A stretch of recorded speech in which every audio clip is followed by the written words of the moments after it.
Ini agama kenapa nggak logis? Saya rajin baca Alkitab karena memang bapak saya itu selalu kalau ada apa-apa selalu Alkitab yang disodorin kepada anak-anaknya. Buat saya itu nggak logis lagi. Di Alkitab aja ditulis jangan membuat patung. Kenapa mereka membuat patung?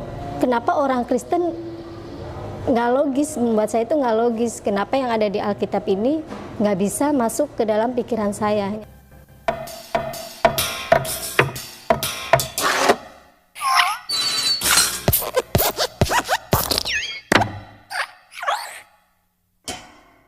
Shalom saudaraku, bertemu kembali dengan saya di Risans Channel dan saya harap teman-teman semua dalam keadaan sehat dan juga diberkati oleh Tuhan kita Yesus Kristus.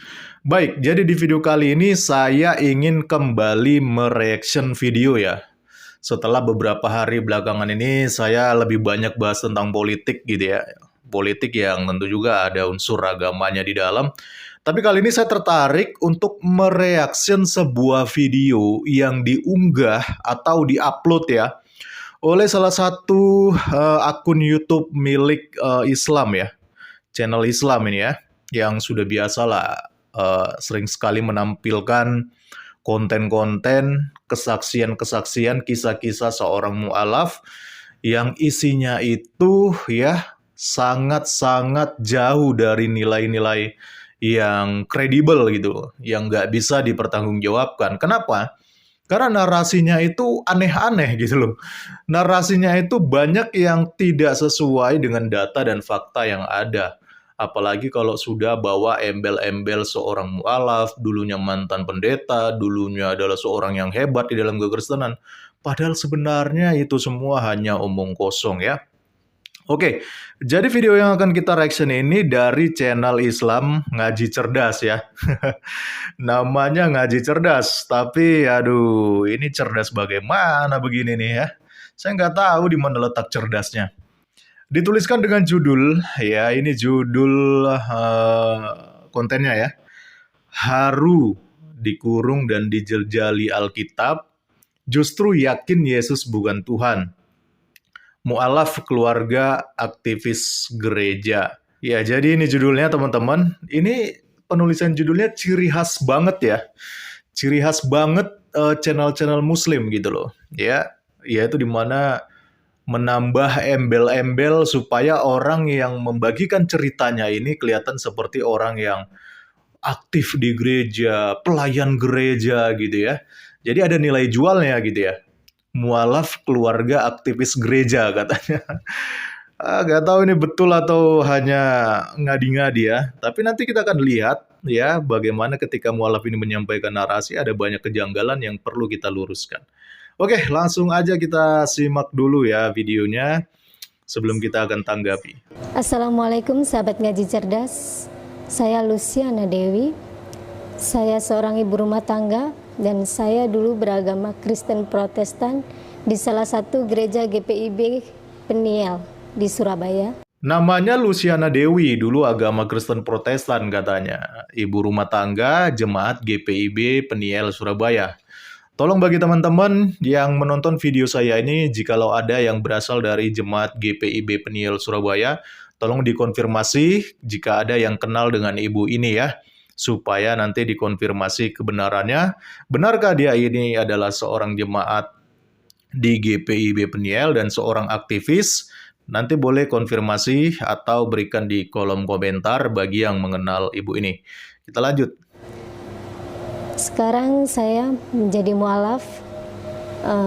Awal saya mualaf adalah ketika saya mendapat sebuah perasaan yang tidak menentu, perasaan yang membuat saya gelisah, membuat hati saya selalu bertanya-tanya, apa ini. Yang dulu saya sangat benci sekali suara azan, bahkan setiap saya nonton televisi, di sana ada suara azan, saya buru-buru pindah channel, karena saya memang sangat-sangat membenci azan, saya membenci suara sholawat pun saya membenci, hingga anak saya tuh saya posesif banget supaya anak saya itu tidak mengenal agama Islam. Ya, sekarang ibu ini sudah mualaf, ya, padahal ya, menurut pengakuannya dulu dia ini paling benci dengar suara adzan dan juga suara sholawat. Bahkan dia posesif banget ini ya terhadap anak-anaknya agar anak-anaknya ini jangan sampai mengenal tentang Islam. Ya, ini lagi-lagi lagu lama ya. Kan biasanya mualaf-mualaf ini selalu begitu kesaksiannya. Dulu saya benci Islam, dulu saya benci ajan, dulu saya benci kiai, ustadz, dan sebagainya. Ya, ini lagu lama teman-teman. Lalu ketika sudah mualaf, barulah mereka putar balikkan itu semua. Ya, supaya kelihatan lebih dramatisir lah gitu ya. Kegiatan sekarang ibu rumah tangga dengan 3 orang anak, yang 2 alhamdulillah sekarang di pesantren perempuan, pesantren Al-Hadiri Lamongan, yang 1 sekarang alhamdulillah diterima di Ponpes Al-Aqsa di Serang, Banten. Ya, jadi ibu ini adalah seorang ibu rumah tangga dengan 3 anak tadi ya, menurut pengakuannya. Dan ada yang aneh di sini teman-teman.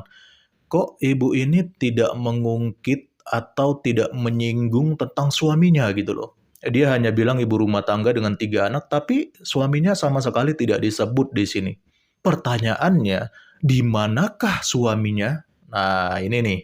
Jangan sampai ada masalah rumah tangga. Ya, tapi itu adalah urusannya si ibu lah ya. Urusan rumah tangga mereka, kita nggak usah masuk ke situ dulu.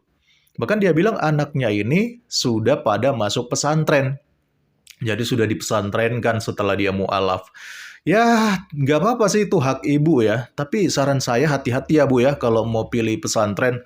Takutnya nanti dapat pesantren yang ustadz-ustadznya, guru ngajinya itu seperti Heri Irawan. Kan bahaya, jangan sampai seperti itu ya. Soalnya sekarang kan lagi marak nih ya, pengajar-pengajar di pesantren yang suka mencabuli santriwati. Jadi hati-hati Bu ya kalau pilih pesantren. Waktu itu karena sebenarnya saya perasaan yang nggak enak, perasaan yang gelisah membuat saya itu pergi ke suatu tempat. Waktu itu saya juga nggak tahu waktu itu saya harus kemana. Tukang ojek tiba-tiba mengantarkan saya ke salah satu tempat di wisata Ampel, Surabaya. Saya datang ke sana, saya ditanya sama ibu-ibu, Mbak mau kemana? Saya mau masuk ke dalam. Di dalam ada apa ibu? Oh, itu di dalam itu makam ziarah Sunan Ampel, kalau masuk harus pakai kerudung. Emang ibu nggak bawa kerudung? Saya ditanya. Saya nggak bawa kerudung, kan saya Kristen. Kok Kristen ke sini? Emang ibu nggak mau masuk Islam? Saya mau kok masuk Islam. Tiba-tiba mulut saya berbicara seperti itu secara langsung. Saya juga nggak tahu kenapa mulut saya berucap seperti itu. Akhirnya saya, ya sudah Bu, ayo ikut saya. Saya dituntun sama ibu-ibu itu setengah tua, saya dibawa masuk di masjid di Sunan Ampel. Saya diberi arahan di sana. Mereka pun juga bukan berarti mereka nggak mau mensyahadatin, mereka mau. Cuman untuk surat-surat mereka memang tidak memvalidasi itu. Jadinya saya bingung lagi itu mencari tempat itu. Setelah disitulah membuat hati saya tenang itu, mendengar suara azan kayaknya enak, mendengar suara sholawat enak. Saya juga nggak tahu, semuanya itu berjalan aja, ngalir aja. Aduh, saya dengar cerita ibu ini jadi seperti nonton sinetron ya teman-teman. Jadi dia menceritakan awal mula ketika dia menjadi mualaf, dia merasakan gelisah katanya. Ada kekalutan, ada masalah, walaupun dia tidak jelaskan ada masalah apa di sini ya. Ya, kemungkinan juga ada masalah rumah tangga ya, karena tadi suaminya sendiri hampir-hampir tidak disebutkan ya. Kita nggak tahu kan, bisa aja kemungkinan ada masalah rumah tangga yang membuat dia gelisah dengan 3 orang anaknya, bagaimana gitu ya. Jadi dia kalut, dia gelisah, dia ujuk-ujuk tiba-tiba pergi ke suatu tempat dan dia sendiri nggak tahu kemana katanya. Dan ini kan ciri-ciri orang linglung begini. Sampai diantar tukang ojek. Ya pergi ke makamnya Sunan Ampel. Ya, jadi ada tempat wisata Sunan Ampel. Udah jumpa ibu-ibu di sana, ya ditanya, ibu mau masuk Islam katanya. Lalu tiba-tiba dia bilang langsung mau katanya masuk Islam. Jadi aneh gitu loh. Ditanya orang mau masuk Islam, tiba-tiba dia bilang mau. Ini kan ada sesuatu yang aneh di sini. Bahkan mendadak dia bilang dia suka dengar suara ajan dan juga suara sholawat. Padahal tadi sebelumnya dia bilang nggak suka, tapi tiba-tiba aja gitu. Dia suka dengar suara azan dan suara sholawat. Ya ampun, ini dramatisirnya ini mudah mengalahkan sinetron ya teman-teman. Tapi kita coba lihat lagi ya apa kata ibu ini. Akhirnya sampai ke telinga orang tua saya bahwa saya ingin masuk Islam. Dan orang tua saya sangat menentang. Bahkan sempat waktu itu mengurung saya di kamar, saya nggak boleh keluar selama 1 bulan. Di situ saya dijejelin Alkitab. Kamu baca, kamu baca, kamu baca. Pagi, siang, sore, malam, kamu baca, kamu baca, kamu baca. Dan membuat tertarik itu, saya turutin, saya baca. Akhirnya dia ketahuan orang tuanya kalau dia masuk Islam ya. Bahkan orang tuanya marah, dia dikurung ya. Lalu dijejali oleh Alkitab katanya. Disuruh baca pagi, siang, malam ya. Dan dia turuti aja katanya, dia baca katanya. Aduh ini disiplin seperti apa ya orang tuanya seperti ini ya. Agak meragukan sih, jangan sampai ini cuma karangannya dia aja gitu, dikurung dan dijejali Alkitab. Harusnya sebagai orang tua yang baik bukan begitu cara mainnya ya. Kalau ada anak kita yang mungkin melakukan kesalahan atau pindah agama, ya jangan cuma sekedar disuruh baca Alkitab, tetapi juga harus dikonseling ya. Ada masalah apa, kenapa harus berpindah keyakinan dan sebagainya. Diarahkan lah, bukan hanya sekedar dikurung lalu dijejali Alkitab. Dan saya pikir jarang sih ada orang-orang tua Kristen yang bertindak seperti itu, apalagi tadi katanya aktivis lagi ya. Ya minimal dibawa ke pendeta lah supaya diberikan pencerahan gitu loh. Bukan dikurung dijejali Alkitab ya. Takutnya ini hanya sepihak dari pernyataan ibu ini saja. Mungkin bisa aja berbeda dari pernyataan orang tuanya. Kita lanjutkan. Ada satu di situ Injil Matius pasal yang ke-21 ayatnya yang ke-7 berbunyi, barang siapa yang berseru kepadaku Tuhan, Tuhan, aku tidak akan membawanya ke dalam kerajaan surga. Tapi barang siapa yang melakukan kehendak Bapakku lah yang ada di surga. Disitulah kata-kata itu membuat saya, kok saya berseru Tuhan, Tuhan, tapi dia nggak bisa membawa saya ke surga. Ya, teman-teman di sini udah mulai ketahuan ya betapa ibu ini sepertinya tidak memahami apa-apa tentang kekristenan ya. Karena dia ini kutip ayatnya juga salah gitu. Dia ngutip ayat Alkitab tapi ngawur. Dia bilang Matius 21 ayat 7. Padahal ayat yang dia kutip itu yang benar adalah Matius 7 ayat 21 ya. Dan ayatnya juga bunyinya bukan seperti yang dikatakan oleh ibu tadi ya, tapi bunyinya begini. Bukan setiap orang yang berseru kepadaku Tuhan, Tuhan akan masuk ke dalam kerajaan sorga, melainkan dia yang melakukan kehendak Bapakku yang di sorga. Ya, jadi nanti ada orang yang mengaku bernubuat, melakukan mujizat dan sebagainya. Mereka mau masuk surga ini, tiba-tiba Tuhan Yesus bilang nggak kenal mereka. Kenapa? Karena di dalam penjelasannya, di dalam perikopnya, ayat ini itu berbicara tentang nabi-nabi palsu. Bukan tentang orang Kristen yang percaya dan beriman kepada Yesus. Jadi nabi-nabi palsu ini mereka memang melakukan mujizat, bernubuat dan sebagainya. Tetapi mereka ini adalah nabi-nabi palsu. Dan inilah yang dikatakan Tuhan Yesus bahwa Tuhan Yesus tidak mengenal mereka. Ya, saya nggak perlu bilang siapa itu nabi palsunya. Kalian pikir aja sendiri. Saya tetap waktu itu hari Minggu saya ke gereja. Sampai di situ kebetulan atau apa saya juga nggak tahu, pendeta memberikan ceramah tentang ulangan pasal yang ke-20 tentang 10 hukum Taurat. Di situ tertulis jangan ada padamu Allah lain di hadapanku. Di Alkitab tertulis aja jangan ada padamu Allah lain di hadapanku. Berarti kan Allah cuma satu. Kenapa ada Yesus? Lah, tadi katanya dikurung selama sebulan oleh orang tuanya. Ini kok bisa pergi ke gereja? Itu mah bukan dikurung namanya, Ibu, ya. Kalau dikurung ya dikurung, nggak boleh keluar, ya. Nah, lagi-lagi di sini ibu ini salah sebut ayat, ya. Jadi udah 2 kali nih salah sebut ayat. Katanya aktivis gereja, kok 2 kali salah sebut ayat? Yang benar itu Ulangan pasal 5. Lalu juga Keluaran pasal 20 yang mencatat tentang 10 hukum Taurat. Ibu ini ngawur terus nih ya. Jadi dikatakan di situ jangan ada Allah lain di hadapanku, ya, tetapi ibu ini bertanya, lalu kenapa ada Yesus? Makanya itulah pentingnya belajar Alkitab, jangan mencampur adukan konteks. Karena ketika konteks di mana ayat ini berbicara, itu Yahweh atau Allah itu sendiri sedang memberikan hukum Taurat kepada bangsa Israel, yaitu di mana pada waktu itu banyak sekali bangsa-bangsa lain yang menyembah berhala, menyembah ilah-ilah lain yang bisa berpotensi ditiru oleh bangsa Israel.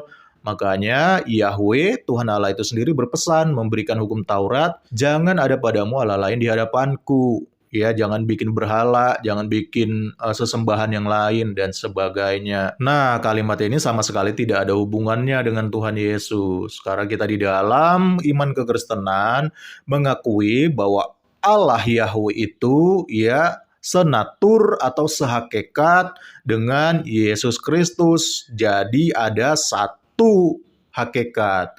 Jadi nggak bisa dikatakan kalau Yesus itu adalah Allah lain daripada Allah Yahweh itu sendiri. Karena kita menganggap bahwa itu adalah satu.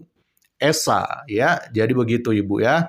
Jadi ketika kita menyembah Yesus bukan berarti kita memiliki Allah lain di hadapan Allah Yahweh itu.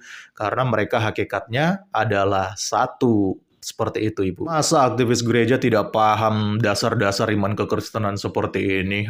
Parah Ibu ini ya. Itu yang nggak logis di pikiran saya, yang membuat saya bertanya-tanya, kok nggak logis banget? Jangan membuat bagimu patung ataupun berhala yang menyerupai apapun yang kamu sembah. Sedangkan di situ ada patung Yesus dibuat. Buat saya itu nggak logis lagi. Di Alkitab aja ditulis, jangan membuat patung. Kenapa mereka membuat patung? Dia bilang katanya nggak logis ya. Gini loh, justru agama itu harus nggak logis. Kalau yang serba logis itu namanya sains gitu. Jadi kalau Ibu mau mencari agama yang logis, keluar, jangan pakai agama. Ya, beragama sains saja. Seperti si Coki Pardede itu ya. Nggak percaya dengan agama, dia lebih percaya sains.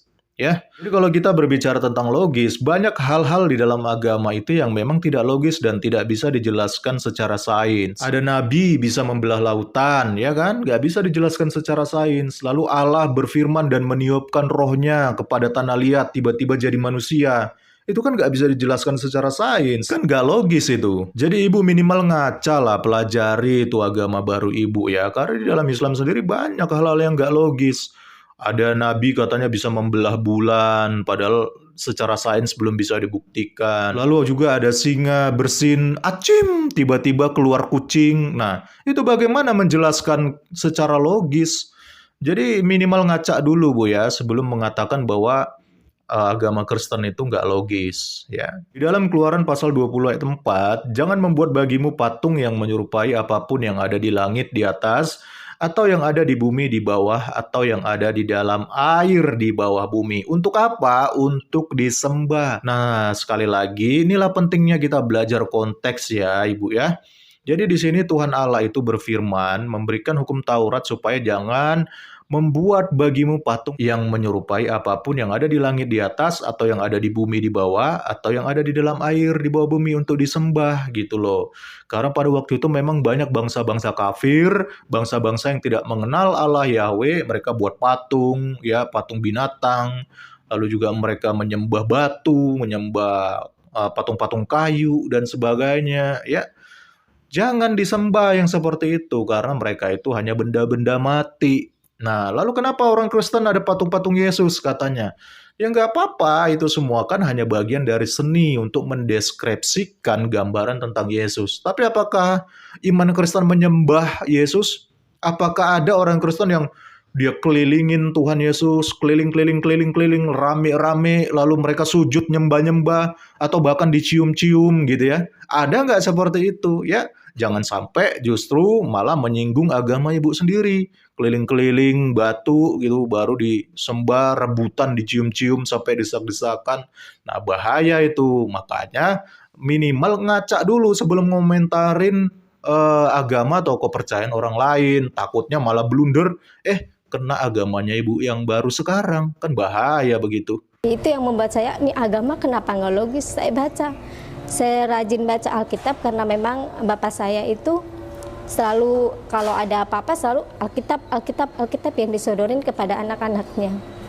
Jadinya saya banyak banyak sekali membaca Injil-Injil di Alkitab. Jadi membuat saya itu, ini apa sih artinya, ini apa sih. Saya juga kalau beribadah suka nanya, Pak Pendeta, ini maksudnya apa ya, ini maksudnya apa ya, karena saya ingin tahu orangnya. Saya orangnya ingin tahu, kalau orang sekarang bilangnya kepo.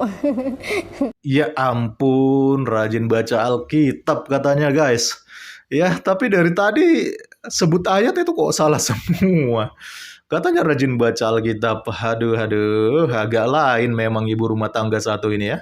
Ya, terserah karepmu lah, Bu ya. Saya orangnya ingin tahu. Jadi di Islam pun juga gitu. Setelah saya baca Alkitab, Alkitab itu sebenarnya nggak salah. Alkitab itu emang Alkitab sebelum ada Al-Quran, itu Alkitab dulu. Alkitab itu terbagi menjadi dua, Perjanjian Lama dan Perjanjian Baru. Di Perjanjian Lama itu mengisahkan tentang sebelumnya ada Nabi Isa. Dan di kitab Perjanjian Baru itu setelah ada Nabi Isa. Nah, setelah Nabi Isa barulah turunlah Nabi Muhammad. Baru disempurnakan menjadi Al-Quran. Alkitab gak salah, kata ibu ini. Waduh, ini udah beda lagi nih ya. Biasanya mualaf-mualaf itu kan bilang Alkitab palsu, Alkitab gak bener lah. Tapi ibu ini kok bilang Alkitab gak salah. Ini agak lain memang ibu ini ya. Mualaf yang agak lain memang ibu ini. Dan minimal jangan bawa-bawa Nabi Isa lah di dalam Alkitab ya. Nabi Isa itu gak ada di dalam Alkitab. Ya, kalaupun ada secara literal penggunaan nama yang sama dengan Yesus Kristus, tapi kisahnya kan nggak sama dengan Nabi Isa yang ada di dalam Al-Quran. Jadi aneh kalau dibilang disama-samakan Nabi Isa dalam Quran dengan Yesus Kristus yang ada dalam Alkitab. Itu aneh, jangan disamakan karena kisahnya udah beda. Ya, nggak sama kisahnya. Terus juga jangan bilang kalau Quran itu turun untuk menyempurnakan Alkitab, katanya bagian dari menyempurnakan kitab-kitab terdahulu ya. Biasanya kan narasinya seperti itu. Jangan bilang begitulah, karena Quran itu isinya aja bertentangan dengan kitab. Kok dibilang mau menyempurnakan? Ya, kan udah bertentangan antara Al-Quran, Taurat, dan Injil. Kan udah beda itu kisah-kisahnya. Dan banyak kontradiksi di dalamnya ya. Jadi aneh kalau kita bilang menyempurnakan, kok menyempurnakan bertentangan? Harusnya kalau menyempurnakan itu kan artinya menggenapi. Seperti potongan-potongan puzzle gitu loh. Jadi ada puzzle yang terpasang, tinggal satu puzzle lagi nih. Kalau puzzle ini masuk, otomatis nanti jadi sempurna. Nggak taunya puzzle yang mau dimasukkan beda. Ya, bertentangan dengan puzzle-puzzle sebelumnya. Kan nggak cocok. Jadi jangan bilang kalau Quran itu menyempurnakan Taurat dan Injil. Itu salah kaprah begitu karena isinya bertentangan. Ya. Karena selama di Alkitab tidak ada tulisannya agama Kristen. Saya baca dari awal, dari baca akhir, nggak ada agama Kristen di Alkitab. Tapi di Al-Quran masih ada kata Muslim. Itu yang membuat saya, ini Alkitab kenapa orang Kristen nggak logis, membuat saya itu nggak logis. Kenapa yang ada di Alkitab ini nggak bisa masuk ke dalam pikiran saya, hanya itu aja. Aduh, katanya nggak ada kata agama Kristen di dalam Alkitab katanya. Sekali lagi ya. Katanya aktivis gereja, kok sebut ayat salah semua, kok nggak tahu kalau ada kata Kristen di dalam Bible, di dalam Alkitab. Kisah Para Rasul 11 ayat 26 dibaca Bu ya. Mereka tinggal bersama-sama dengan jemaat itu 1 tahun lamanya sambil mengajar banyak orang. Di Antioquia lah murid-murid itu untuk pertama kalinya disebut Kristen atau pengikut Yesus Kristus ya. Justru, nih denger bebe nih, ya justru ya tolong dikoreksi kalau memang saya salah, tapi kalau memang ada tolong tunjukkan buktinya. Justru di Al-Quran lah yang tidak ada kata muslimnya, ya secara literal, secara harafiah. Tidak ada ditemukan kata muslim dalam Al-Quran. Yang ada itu adalah kata berserah diri, makanya kan muslim itu disebut berserah diri. Tapi kalau kata muslim itu sendiri nggak ada dalam Quran. Ya, kalau saya salah tolong dikoreksi, tunjukkan kepada saya. Di mana ayatnya ada secara literal atau harafiah ada kata muslim. Kalau di Kristen kan jelas ada kata Kristennya gitu loh. Jadi ibu jangan blunder terus deh. Dari tadi kayaknya blunder terus nih ibu. Aktivis gereja kok bolak-balik dari tadi blunder. Ngomong nggak logis. Padahal otaknya ibu yang nggak logis. Bahaya itu bu ya. Jangan nuduh-nuduh agama lain tidak logis. Sementara yang nggak logis itu otak ibu. Makanya nggak masuk pemahaman Kristen, ya, karena ibu itu otaknya udah nggak logis duluan, udah ketutup dengan kebenaran, jadi sulit menerima pencerahan. Ya, tapi di samping daripada itu, saya turut prihatin ya dengan ibu ini ya. Mungkin ibu ini mengalami sebuah masalah yang besar, sehingga kalaupun memang dia adalah seorang mualaf, ya, sehingga dia harus mengorbankan imannya. Karena kelihatan dari cara bicara itu dia punya kebingungan yang luar biasa. Yang sebenarnya dia nggak ngerti apa-apa tentang kekristenan, ya, tetapi bicara tentang kekristenan. Dan anehnya, hal ini dimanfaatkan oleh channel-channel Islam seperti Ngaji Cerdas ini sendiri ya, untuk ditampilkan di publik seolah-olah inilah ciri-ciri atau contoh seorang mu'alaf yang dulunya adalah Kristen. Padahal saya sama sekali tidak melihat ada kecerdasan di sini. Malah yang ada itu adalah kedunguan yang luar biasa. Dari seorang ibu yang nggak ngerti apa-apa tentang Kristen, tapi dijadikan narasumber gitu loh. Makanya agak lain memang channel-channel Islam ini ya. Secara khusus ini channel Ngaji Cerdas ini ya. Mungkin nggak ada lagi yang bisa mereka jual kali ya. Selain menampilkan mualaf-mualaf yang tidak berbobot, yang tidak ngerti apa-apa tentang kekristenan. Nah ini bahaya ini. Ya, kalau orang-orang Islam, Muslim yang melihat video ini, kontennya Ngaji Cerdas, karena mereka nggak ngerti apa-apa tentang kekristenan, ya mereka setuju-setuju aja gitu loh. Bahkan dibilang, saya lihat komentarnya, ibu ini dibilang cerdas gitu. Dibilang cerdas oleh netizen Muslim. Aduh, kok segininya gitu loh SDM kita ya. Nggak bisa membedakan mana orang yang mengerti tentang agama dengan orang yang sama sekali nggak ngerti apa-apa tentang agama. Ya, tapi ya mungkin udah jadi ciri khas mereka, kita mau bilang apa ya.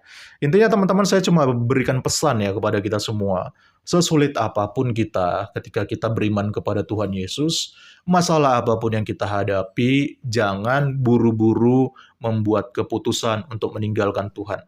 Bisa aja Tuhan sedang menguji iman kita, bisa aja Tuhan sedang melihat iman kita, supaya kelihatan apakah kita benar-benar mencintai Tuhan Yesus, mengasihi Tuhan Yesus sekalipun di tengah pergumulan ataupun kesusahan. Nah, itu yang harus kita ingat ya. Salam kritis, Tuhan Yesus memberkati. Shalom.